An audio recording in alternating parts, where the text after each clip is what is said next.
Welcome back, guys. I'm your host with the most, Wesley Sethroni. Today, we are going to be tasting sherries and marsalas. So, what are they? Well, sherries and marsalas are made in a particular way using a flour yeast process. Usually, they fill up a barrel about halfway, a little bit more. A crust forms on top. It's all that yeast bacteria process, whatever. Oxygen, can't really get through that crust. It almost like it does an exchange thing on top, and it makes the product almost a little bit salty. So today we're gonna be tasting them, and I'm gonna let you know what they taste like if you haven't already tasted them. So, without further ado, we're starting out with a Fino Sherry. This one is Albazira. So, typical notes for these guys. You only need very little. Usually they kill the ferment with distilled grape neutral spirit, which just means that baby's gonna have some alcohol in it. So, yep, awesome. Here we go. So put yourself in an area like the ocean or close to some type of coastal environment. For this one, let's see what we got. You got almost like a sea breeze, a crisp ale. You get almost like a weird paint type thinning aspect about it. Now, a lot of these wines are used for cooking, not necessarily drinking. Some people do drink them, and the ones that you can find to drink can be sort of like these ones, and they give almost like a full olfactory effect using all of your senses. It's very, very intense. So, with this process, this flour yeast, I don't get anything but almost like a sea breeze and a paint thinner, nail polish type smell, which some people can think of a fault. That's the oxygen that can happen in there. So,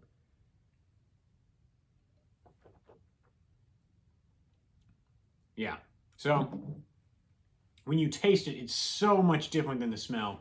You still get a little bit of that sea breeze to it, but the saltiness is so unique to these that it just puts them apart from any other wine you would ever taste.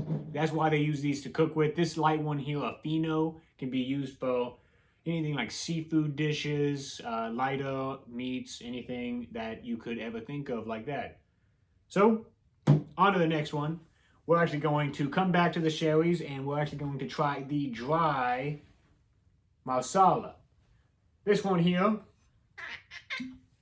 is from Italy, usually made from 3 different types of grapes. You can already note the color change. So, first one literally looks almost like water. This one obviously got some color, right? With this one, we're going to go into the datiness, the dried fruits. Let's see.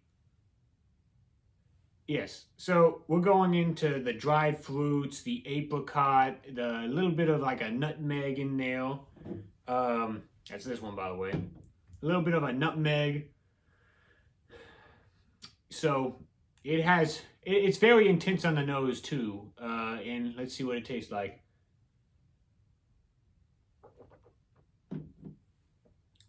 Yeah, so this one, there's a lot going on.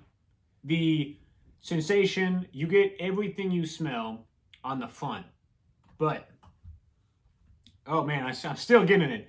The olfactory effect when you're retronasal or however they call it, it's very nutty, it's very buttery, it's very almond like. That's kind of unique to this. This process, this flour yeast they're using, that method. That's what makes these what they are. So, now we're going to go into this. We're not going to go back into the sherries yet, because they have like an Alsa Rosso sherry. I don't have that here today, but I have a cream sherry, which is going to be a little bit sweeter. This one, however, this is a sweet Marsala. So, automatically, you can already kind of assume what you're going to get. It's going to be like Exhibit B, whatever you want to call that one, the dry Marsala, except sweet. Well, you'd be a little bit wrong. The complexity to the dry one is going to be a little bit less usually. So let's see if that is the case.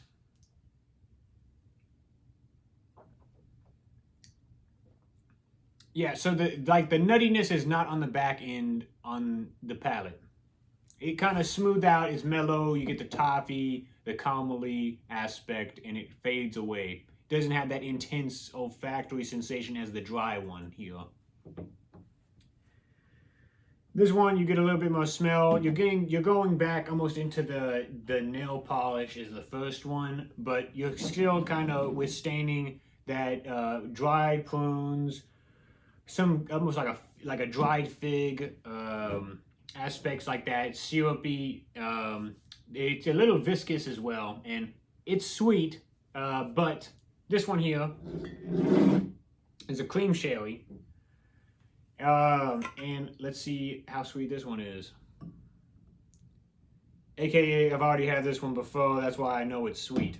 So, alright, so color on this bad boy. It's a little bit lighter than the Marsalas. However, on the nose, it's very similar, except it has more of a velvety toffee scent. It has a nuttiness as well.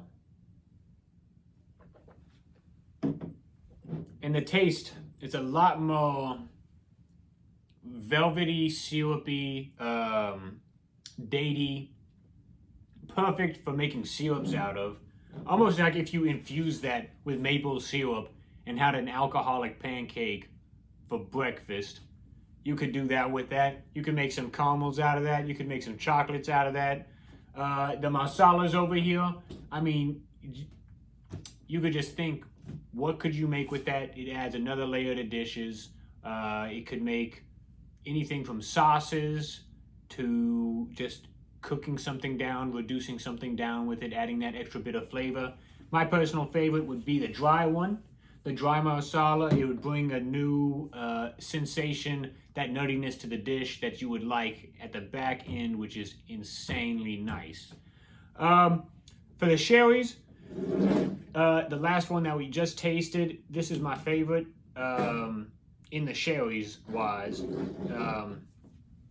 It's nice. I mean, I like that syrupiness, the viscidiness, what you could use it for. You have so many possibilities. So, thank you guys for joining me today. I can't wait to see you guys for the next one. Thank you for watching. Until next time, guys. Peace out. Thank you.